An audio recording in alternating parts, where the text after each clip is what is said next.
it's from there. In fact, I hadn't noticed it until Jim mentioned.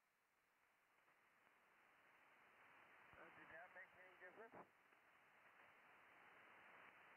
Say a few more words. Eeny, miny, mo, how do you copy the radio?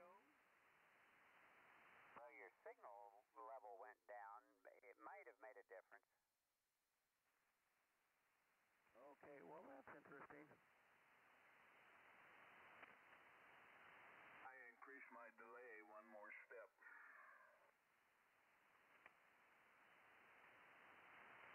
So I wasn't cutting off. And that's better. A little longer than I like, but that's okay. It's working. Yep, sounded good. I get almost a second pause now.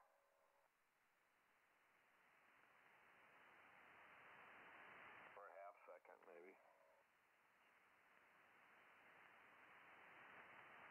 Anyway, anything at all.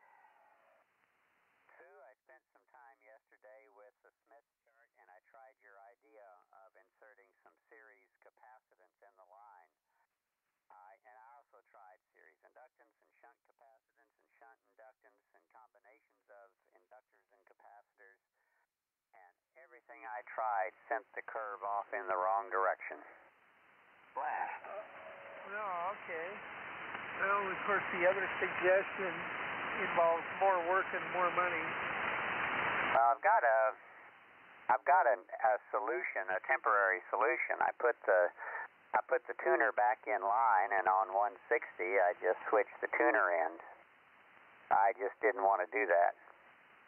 I understand. It's more work. It is. I have to throw a switch now whenever I want to get on 160. Blast. Yeah, I'm just having accustomed to this. Parents kind of is sort of the same way. And, what you value is time, not working. I value time very highly these days. Time is very precious. Yeah, I started valuing time about the time I turned 50. Me too, and I realized I don't think I'm going to live forever. Same thought crossed my mind too, Denny. Well, if Civil War breaks out, I might not live to the end of the year. That might be any of us. We're on the verge of having a civil war here on the trail. Really? Yeah, we've got a neighbor who's just he's a stirrer-upper of trouble. Oh, we just really need one of those. Yeah, he's a city boy, and I swear I think he'd campaign to have sidewalks put in if he thought he could get away with it. As we used to say when I was in Georgia, he ain't from around here. Yeah, Ain't from around here, yeah. He used to go back. He used to go back to the Bay Area from whence he came or whatever. Yep, he was from the Bay Area. That's figured. He was one of these. Haven't inquired about his underwear preferences, but definitely a city boy. And the irritating thing is he lived here 15 years ago. We didn't like him then. He started a campaign with the county, which cost us an awful lot of money, paving money, and we ran his ass off, to be literal. Yeah. And he stayed gone for 11 years, and he moved back in this spring.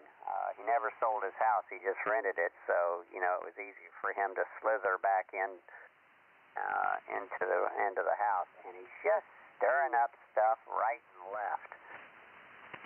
And I swear it's gonna come to fisticuffs before this ends. It probably will.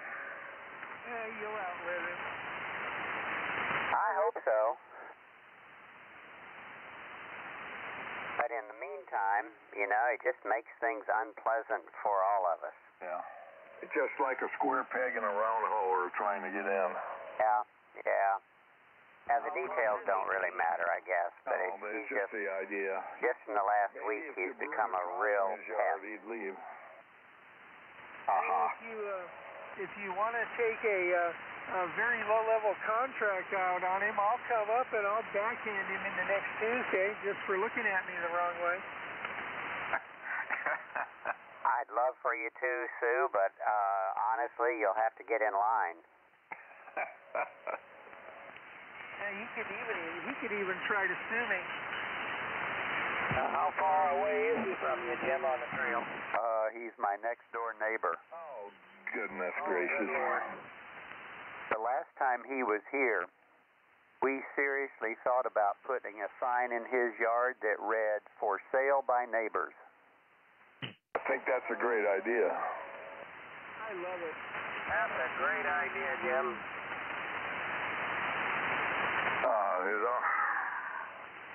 Well, all you got to do, too, if you don't want to identify the neighbors, just go get one of those signs at the grocery store that says "house for sale" and stick it on a peg. Well, that could be easily done. What I really think he's doing is that he wants to sell the house. And you know, the IRS gives you favorable tax treatment if you live in the house for 2 years before you sell it.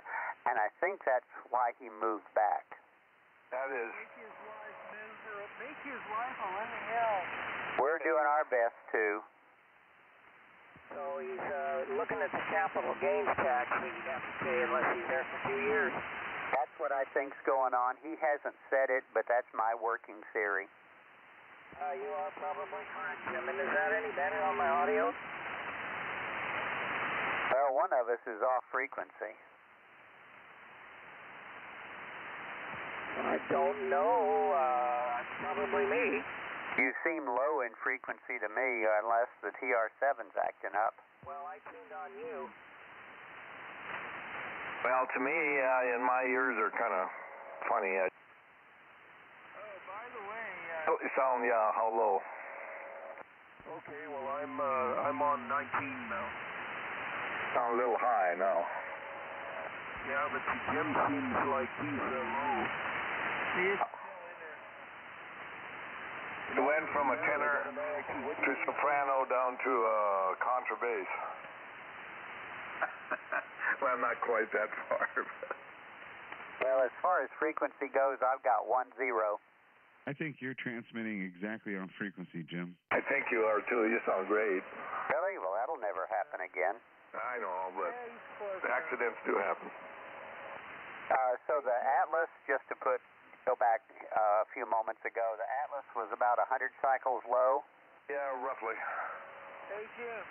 Yes, sir. Yes, ma'am. Yeah, I think the Atlas being low is because the change in load on the VFO pulling the oscillator, because it is literally switched between two completely different mixers for the double pole, double frequency switch. And I'm thinking the only way to fix that problem is to put some kind of buffer between the VFO and the rest of the world, something that's like unity gain. I think that you're on to something there, Sue. On the Atlas that I keep in the barn, the problem was especially bad, and I was able to kind of treat the symptom by putting a cap across the output of the oscillator, and I can't remember whether it was on receive or transmit, but it would pull the oscillator so that the difference in the two frequencies wasn't as bad. But the unity gain amplifier makes a lot more sense. Yeah, I'm going to attempt to fix it because the voltage drop in my Atlas when I run it at full output, the voltage drop on the 8, in this one it's an 8-volt regulator, is not even significant enough to cause that. It's like 4 millivolts.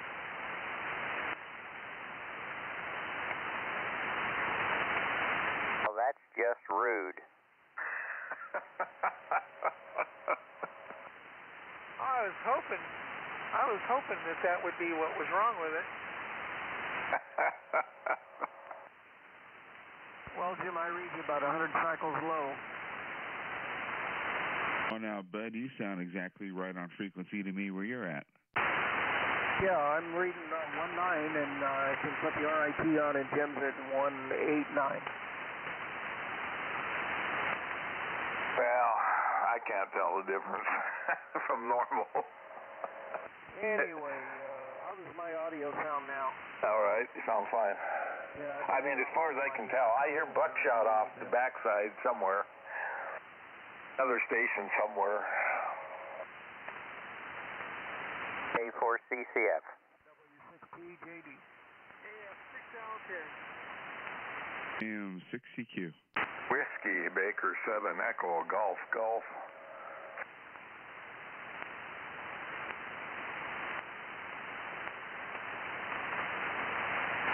And Smoky, Mount Shasta. The fire up there now? Pardon? How many acres is that fire now? Last I heard, that was last night, it was 88,000. Oh my, that thing has doubled, isn't it? Doubled last overnight, the night before. How much is it invaded Redding right now? Not a lot, but it really, well, I don't know where it is this morning. It took out the other side of the river, a lot of the north side of town. I mean, the old side on 299, I think. And I'd be more fatalities. Great-grandmother and her two little grandsons. Yeah, that's pretty bad. I think all of Winstontown and that little gold rush town in there is gone. They're gone, and the little town of Kennan or something, west of Redding, is gone.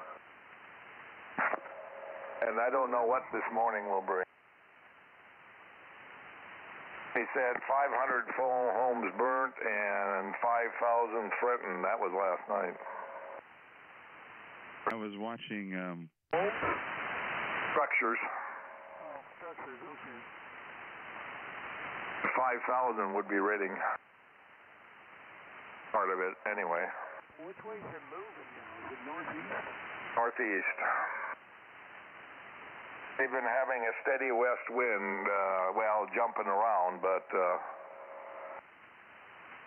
that's why it's pushing it kind of northeast.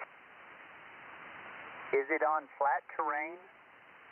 Well, it's right in Redding. It's close to Redding, right next to I-5, a little ways away, but it's more or less fairly flat there. It came out of the hills. I mean, then it gets hilly north of Redding, too. And it heads for Shasta Dam, which would probably stop at Shasta Lake. where are they at on the containment? 5%. Geez, that's what it was yesterday. That was last night, so. That hasn't improved at all.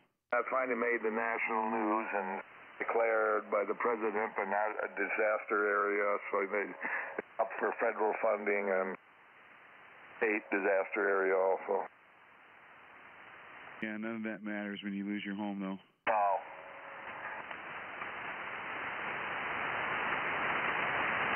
So, yeah, I don't know what this morning will bring. It's going to be tough for the next few days. Washoe Valley is full of it, full of smoke from it. Yeah, that would be about right, because it passes northeast, but south of us. Well, we also have what's called the Perry Fire now, as of yesterday, on Virginia Peak. Mountains by Gardnerville. Good double there. Oh, I was saying we can barely see the mountains by Gardnerville. Yeah, that's that fire coming from Redding, I think. I mean, some of it's from the one below to Yosemite. Well, Bud, we have what's called the Perry Fire now on Virginia Peak.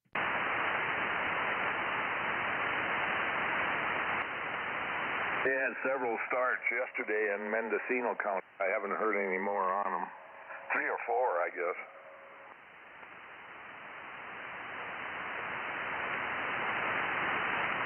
It doesn't look like temperature's going to cool down much this next week over here either.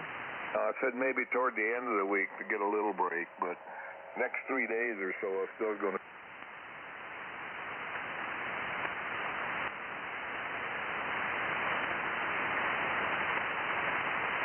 So, bad thing.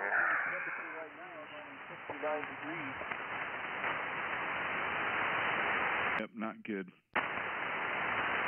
Not for later today, it's not. So we're going to be pretty close to 100 today. We hit low, I think 93 yesterday, but over by Wairika and Montague and stuff over there was over 100. It was 101, 100. Rating, it's been temperatures 104, 100, which could be 115 too. Have they closed Highway 5 in any way, direction? They hadn't last night yet. It looked like the fire map looked like it was getting pretty close to I-5. They say about fires up in Oregon, how they're doing? Terrible. I was asking, do they say anything about the fires in Oregon? I said that they're not doing well at all. Wow. What kind of acreage are we talking about in Oregon? Timber. Acreage, I don't know, over 100,000, maybe close to 200,000 acres. Oh, wow. Okay, thanks. It's huge. It was the biggest fire in the nation, but it hasn't burned any structures yet, so that's very strange. And a good thing. That's the main one, the Garner fire, and there's several little ones. That's a complex, so there's several blazes made one there. Got it.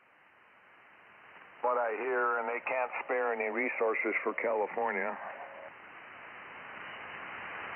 And I wish we had local news some kind. And it was funny, well, not funny, but I guess the little TV station in Redding, the gals were on the air, and they had to evacuate right while they were on the air.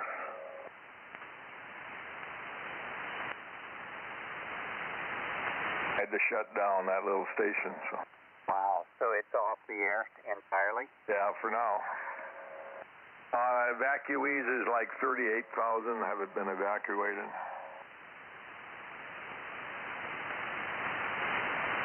That's just all unimaginable. Yeah, it is. They said, get out, because this explosive fire, you don't know what it's going to do. And it's been making fire tornadoes. With the gas and the burn, you could see them. They just fill up like a water spout, only it's fire. I saw one fool out there said he ain't leaving, and he's watering everything down with a garden hose. Good luck, though. Oh, yeah, that'll help a lot.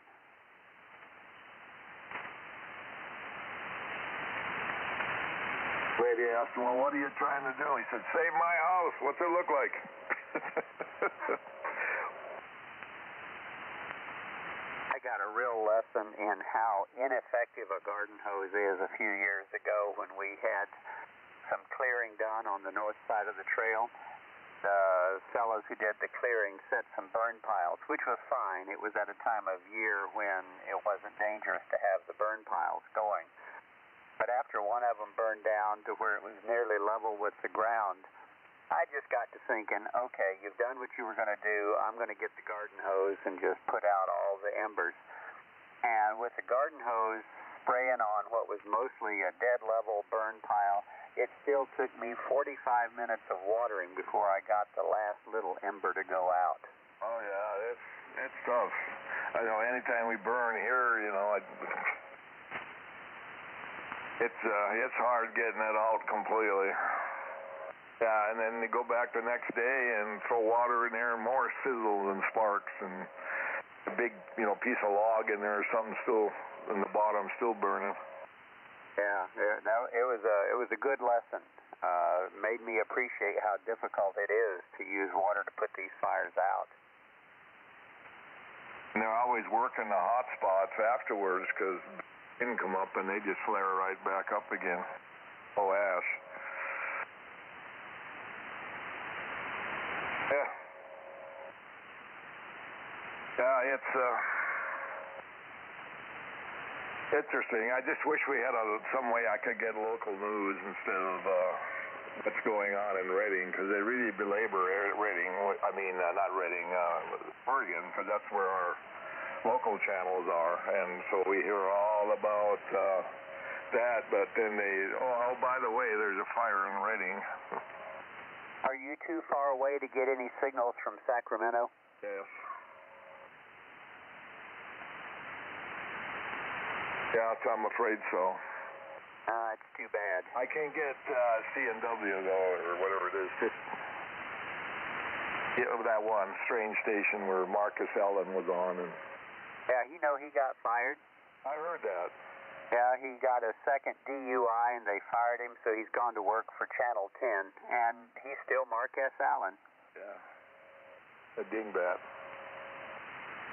Channel 40. I don't know if you can get Channel 40, but they had some fire news coverage last night on their 7 o'clock news.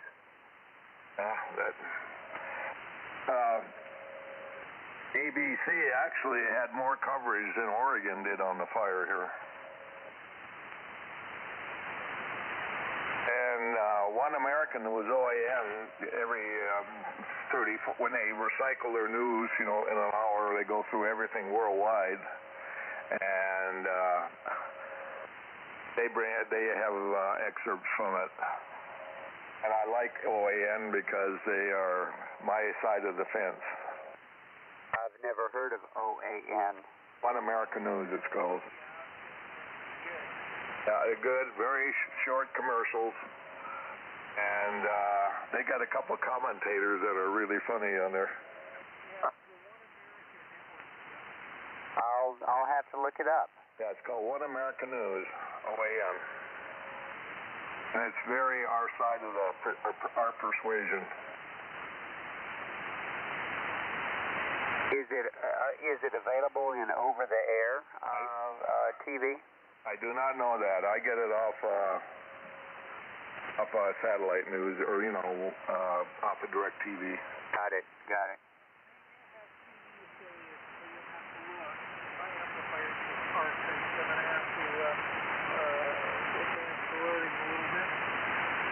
Your signal's starting to drop off, Sue. I guess it's that time of morning. Yep. Yeah. Oh, I'm going to go anyway. I'm going to see what the folks on VHF are doing this morning. You guys have signaled. You two are the only two I can hear anymore. On that note, take care. You guys take care and be safe. You're always in my thoughts. Always. AM 6LJ, beautiful downtown South Park, behind enemy lines. Republic of San Diego. Say goodbye. All right, Sue. You have a great day, and you stay safe down there as well. K4CCF. Okay, 73, Sue, and have a good day. Yeah, take care, Sue. Bless you, and we'll look forward to hearing you next weekend, if not before. 73s and all our best, the WB7.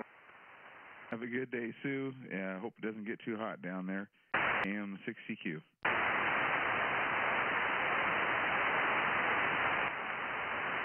I can still copy her fairly good, but she's getting signal strength is quite a ways down. Yeah, she was starting to go down here. Which happens this time of day. Oh, I got to stretch there, excuse me. It looks like it's going to be jalapeno bacon and eggs this morning with biscuits and gravy. Oh, my God, Dan. Oh, don't worry, Denny. It will be good. I know it will. I've been kind of loose. I've lost a pound and maybe 2 pounds. Morning for breakfast, I eat either these little crackers. They're 18 grams for 2 of them, and a little bit of milk and a half a banana or something in the mornings. And at lunch, I've been having a glass of this high vegetable green stuff. Has all the good veggies you need for the diabetics, especially, and 2 cheese sticks, and then have a regular supper. But I am trying to get down a little bit, so. Boy, by late afternoon, I could eat the house. I was going to say, it sounds like you're undernourished. I could eat the house. And then last night we had spaghetti. So the problem then is not to go overboard. Same with Mexican food. You could go overboard just on the chips and salsa. And yeah, chips alone will do it. Tortilla chips especially. Oh, yeah. And I really like the ones that, you know, some places where they take corn tortillas and deep fry them, then salt them when they come out hot. Oh, my God, those are good. Yeah, and if you throw guacamole on it, you can triple the calories of the chip. Yeah, you could. Oh, yeah, it's great. Oh, God, I think I put on a pound just listening to you describe it. You didn't even talk about cheese sauce yet. I just went up 1,000 carbohydrates right there. Listening to it. Eating, of course. Well, I hope everybody is going to have a good day today, that's for sure. We're getting down to that time, but... I'm going to go back out in the yard this morning after breakfast and do a little more work before it gets too hot. I've got to mow the front this morning. I've got lots of little jobs to do out there, but I can't seem to... My trouble is low energy. When days I really feel good, I can get a lot of stuff done. But most days I don't feel that good, and my energy level is really, really low, and I just can't get up and went. Maybe you need a little more protein for breakfast, Denny. I was thinking the same thing, Dan. But it's like that. It's been that way for years now. And the days that my blood sugar is really good, if I can sometimes do a lot of stuff, get all these little projects done. I just know, like with me, if I try to have like vegetables at lunch and stuff, I just run out of energy. It's just not there. I just don't have any.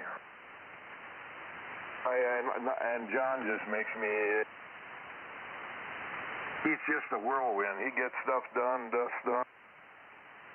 I can't even get here in the shack to move it. I have all these dreams. I did inventory the parts on my little QCX5 transceiver. Or P1, and I found one resistor and 3 caps missing. Anything unusual about the caps? Well, no, not really. They're little tiny ones, 10 volts probably. I don't know, they're little tiny, with a number on them. And the resistor is just an 8 watt or, I don't know, not as big as a standard quarter watt composition. It's a 120.